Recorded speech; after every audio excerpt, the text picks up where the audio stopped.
I promise I will try. Okay, grammatical explanation incoming. We're going to talk about the passive. The first point that I want to introduce is the passive gerund. Passive gerund. How do we make the passive gerund? Well, let me give you an example. The prisoner. The prisoner looks forward.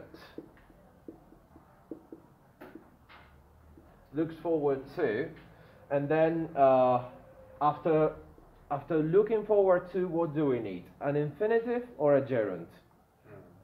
Sorry? Gerund. We need a gerund. So the prisoner looks forward to, let's say, being let out on parole. Being let out on parole. Very good. Now another one. The prisoner resents having been convicted in the past. Okay, what do we have here? Yeah, I'll give you a second to copy that. The prisoner resents having been convicted in the past. So what do we have here? The passive gerund. What do we have here? Here we have being let out.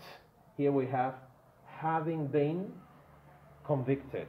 So being let out, this is a present form, yeah? This is a present form. This is a present form of the passive gerund. Being let out. Having been convicted, this is a past form of what? Of the passive gerund. So what is the difference between the present form of the passive gerund and the past form of the passive gerund? What do they have in common? ing, ing. ing, ing. What is the difference? Here, what you have is a gerund, yeah? A gerund, and then after the gerund, what is this? A past participle. Here, what do you have? You also have a past participle, but is preceded by having been. This is the gerund, the verb to be gerund. So what is the formula? The formula here in number 1, to make it a little bit clearer, is being plus past participle. Yeah? And here the formula is having been, yeah? Having been plus past participle. So having been plus past participle is the past form of the passive gerund. Being plus past participle is the present form of the passive gerund. Basically, being let out, having been let out, or having been convicted. Yeah?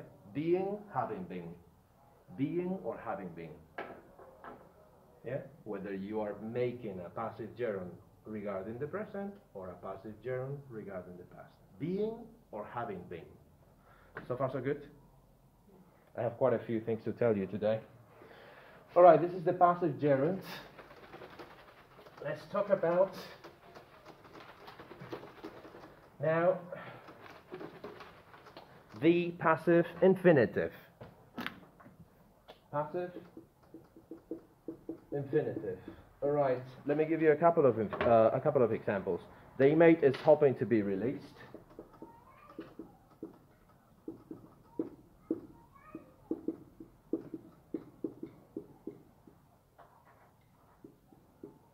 The inmate is hoping to be released, or he would have liked to have been released. He would have liked to have been released in 2010. he would have liked to have been released. Let me rewrite this one. In 2010. Okay. Clearly, sentence A is a passive infinitive referring to the present. Yeah? Present form. And clearly, sentence B here is a passive infinitive referring to the past. Yeah? This is the past form. Again, what is the difference here?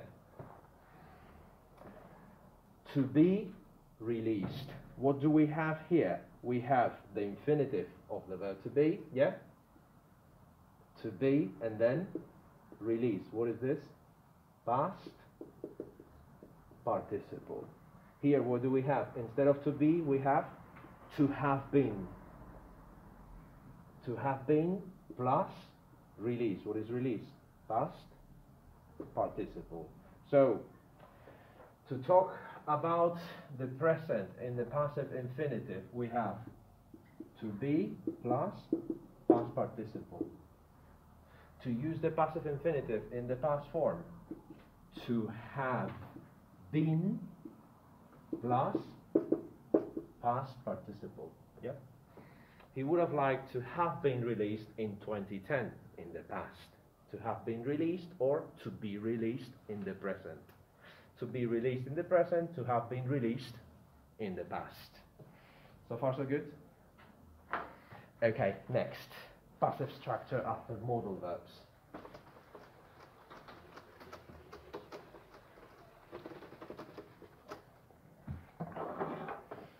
Passive structure after modal verbs. Let me give it to you. All right. Rules must be followed by inmates.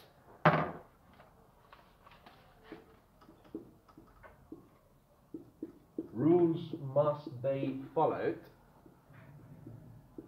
by inmates. Another ones. The rules. Can you help me complete this sentence? This sentence, which is about this is a sentence concerning the present. Yeah? Concerning the present, I tell you, rules must be followed by inmates. Concerning the past, imagine that they broke the rules. The inmates broke the rules. And then you say in English, que las normas deberían haber sido seguidas por los reclusos. With should. The rules should have been followed. Slowly, please. Yeah. Slow down. Should have been followed. Should have been followed. Yeah. Followed. Then yeah, by the inmates. Very good. So what do we have here? We have a sentence. Yeah. Dealing with the present. Yeah. The present form. Sentence A, present form. Sentence B, past form. What is the difference? Here we have must is the modal verb followed by be and followed by be and followed by past participle. When we're talking about the past, should. When we're talking about the past, we have again modal. But instead of been, we have, instead of be, we have been. Modal plus have been plus, again, past participle. What is the generalization that we can make here? Passive structures with modal verbs. About the present, modal, be plus participle. About the past, modal, have been, past participle. So basically, the difference is here. Be or have been. Yeah?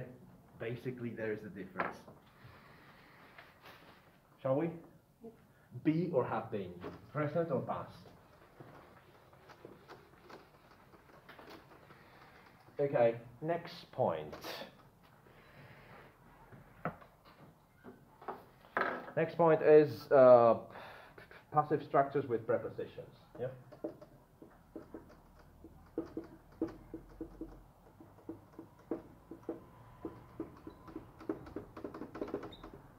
Passive structures with prepositions. Okay, I'm going to give you some active ones. She talked to me. She talked to me. She lied to me. She lied to me. They laughed at me. They laughed at me. They take care of me. To say something positive here. They take care of me. All these verbs are followed by a preposition. Talk to, lie to, laughed at, take care of. These ones are active sentences. Yeah, active. If we want to make them passive, I mean, it's not a conversion from active to passive. It's a sentence that follows in the passive form. I can say, I don't want to, you're going to help me. I don't want to, I don't want to, I hate being, I hate being, or I need to. These are sentence starters. I need to. She talked to me. I don't want to. No quiero que me hablen ahora. How would you say that? To be talked to. I don't want to be talked to. Very good. She lied to me. I hate being lied to. They laughed at me. I hate being laughed at. They take care of me. A positive one. I need to be taken care of. So, what do we learn from these examples? Whenever there is a preposition, in the active verb, and then in the passive form, the preposition needs to be added at the end. She talked to me, I don't want to be talked to. She lied to me, I hate being lied to. They laughed at me, I hate being laughed at. They take care of me, I need to be taken care of. The preposition must be added at the end, just as we do with questions in English. When we ask a question in English, the preposition needs to be added at the end. To, at, of, and so on, depending on the preposition that you can have in the active original sentence. So far so good? I can wait a few seconds, it's alright. Catch my breath. Basically, the preposition needs to be added at the end when it comes to the passive form. What else? What else should I tell you? Passive forms with two objects. This one is quite easy. Passive forms with two objects. I'll give you a sentence. An active sentence. Mike gives money to his family. Mike gives money. Gives money to his family. Okay, this is a sentence. Mike gives money, not honey. Money to his family.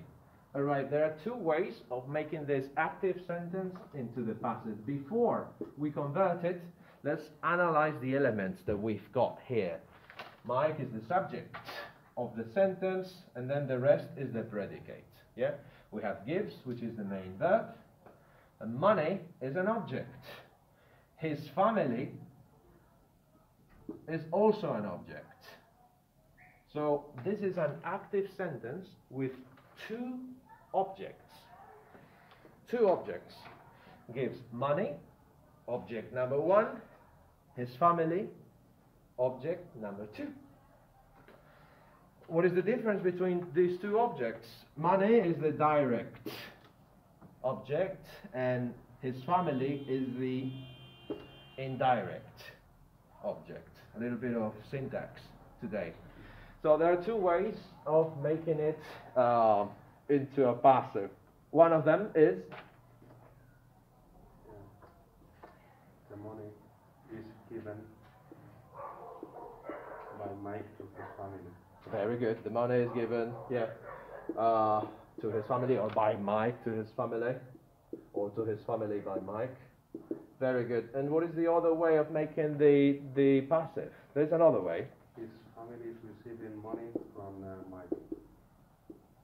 Very good. His family is receiving or using the same verb. Yeah, is given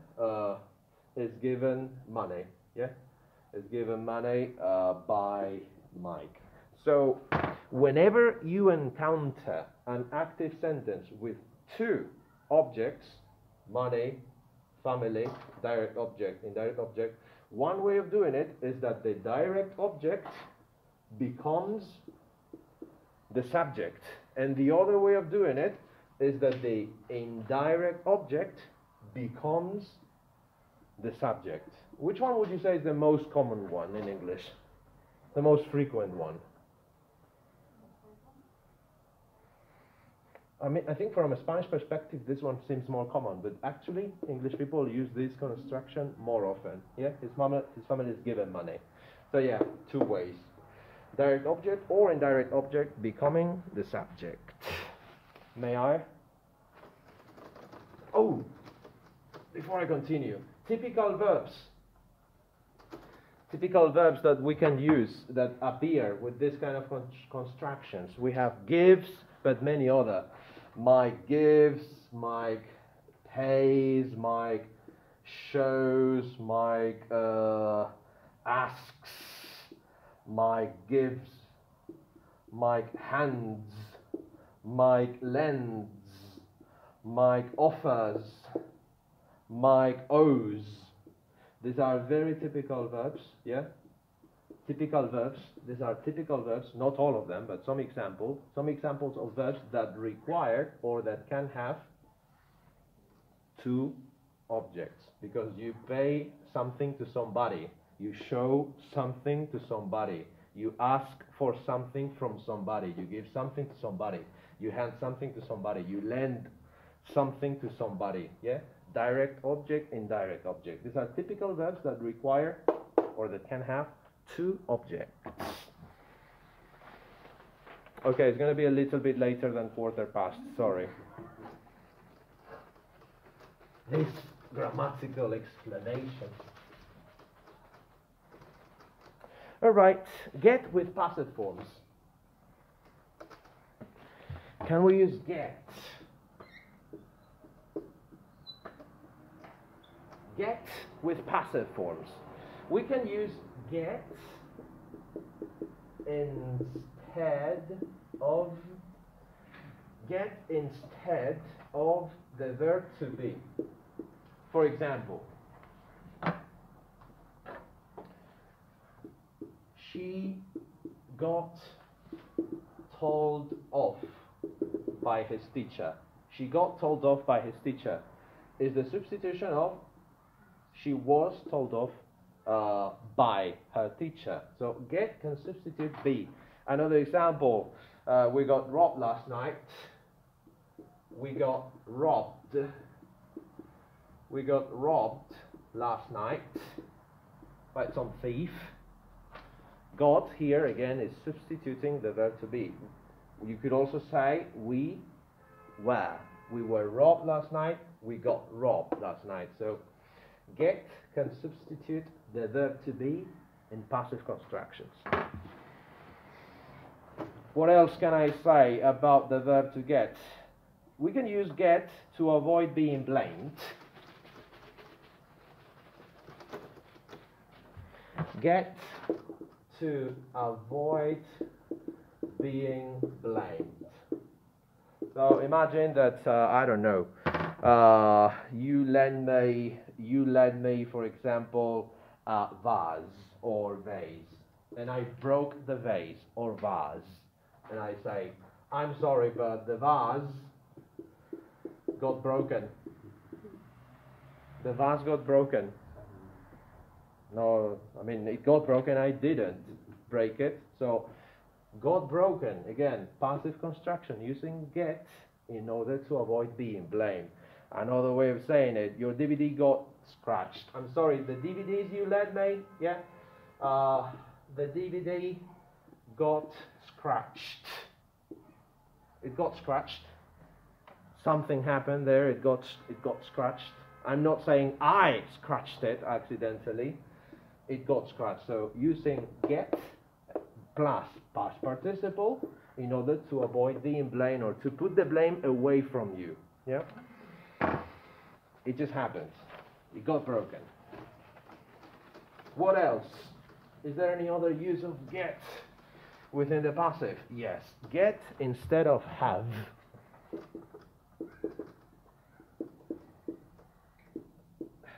Get instead of have. I can say, I got my car fixed last week. I got my car fixed last week. I got it fixed. It can be here, it's substituting had. Yeah? I had my car fixed. This is the structure, the typical structure to have something done by somebody. Yeah? To have something done by somebody. When somebody does something for you, it means that you have something done for you by somebody. So I had my car fixed by the mechanic. Yeah? Or I got my car fixed. So got here substituting have. Another example, he gets a haircut every month. He gets a haircut every month. He gets a haircut every month. Here, gets. We could also say he has. Yeah? He has a haircut every month. He gets a haircut every month. To have something done by somebody for you. So get, as we know, is a very flexible verb. Sometimes it can substitute the verb to be. Some other times it can substitute the auxiliary have. Should we continue? The last section.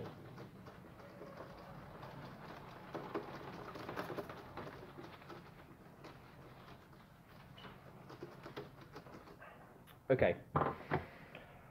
Passives in reporting structures.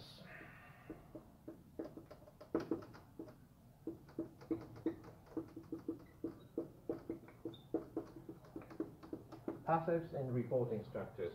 Okay, the first structure that I want to teach you is it plus passive verb plus that plus clause. Okay, now this one looks a little bit confusing. It, passive verb, that, clause, but after you see some examples, you will be like, oh yeah, I get it.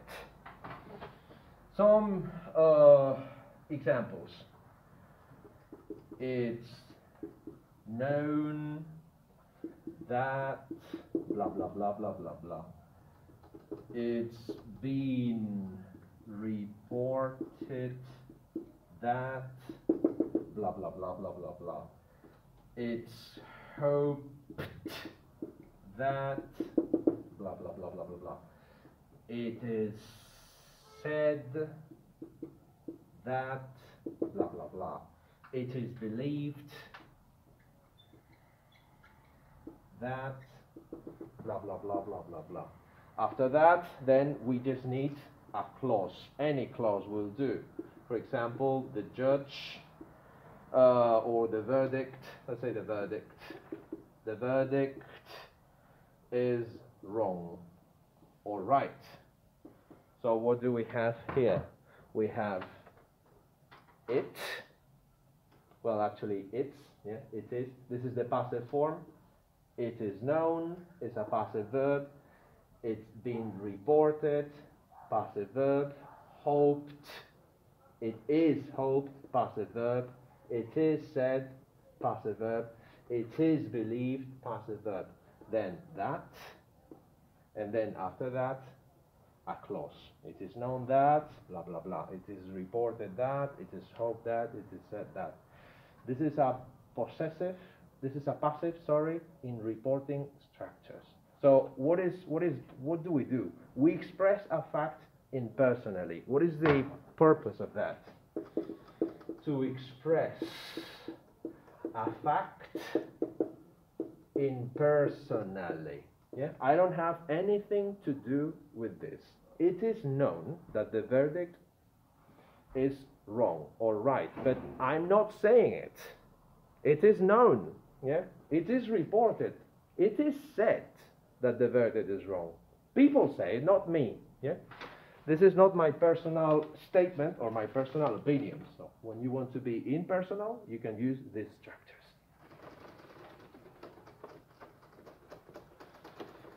Okay, next structure. The next structure I want to show you is somebody plus passive verb, subject plus passive verb plus to plus infinitive. Let me give you some examples. The prisoner, that's the subject. Then passive verb, you could say is believed, then to, and then an infinitive. An infinitive could be have escaped.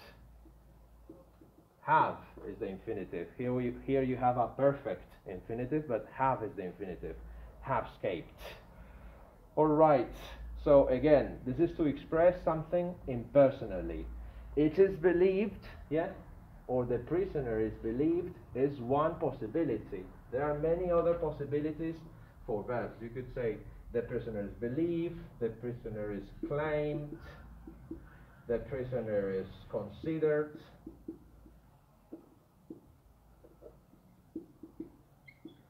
the prisoner is expected, the prisoner is feared, the prisoner is reported, the prisoner is rumored, the prisoner is set, the prisoner is thought. The prisoner is thought to have escaped. The prisoner is rumored to have escaped. The prisoner is believed to have escaped. These are many possibilities of verbs that you can use with this structure. Again, the structure. The prisoner, subject, is believed, is claimed, is considered, is expected. Passive verb. Then to, and then infinitive. In this case, perfect infinitive. Yeah? In this case, perfect infinitive. Again, why do we use this structure, this passive reporting structure? To be more impersonal. Yeah? The prisoner is believed. I don't believe it, but it's believed to have escaped. And the last point. May I?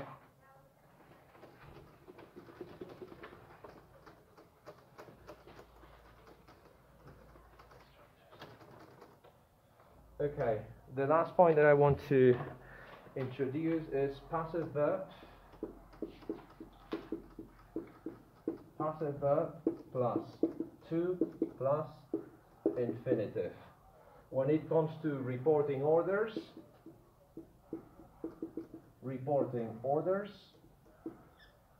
requests, and permission. Yeah, when you want to report orders, requests, or permission, you may use this structure. Passive verb, to, and infinitive. Let me give you an example. The prison officer. The prison officer was. And then a variety of verbs can be used here. We could use requested. He was requested. He was asked. He was told. He was allowed. He was persuaded. He was reminded. He was urged. He was warned, etc. He was warned. A variety of possibilities here. The present officer was requested to, and then the rest of the sentence, in this case, to answer the call of duty, for example. Yeah? Answer the call of duty. So what do we have here? We have the prison officer, and then was requested, was asked, was told, was allowed. This is the passive verb. Then to, the to, and then followed by the infinitive. To answer. That is the example. Again, when you want to report orders, requests, or permission, and you want to sound impersonal, this is the typical structure. And that's the end of today's explanation, which has taken the usual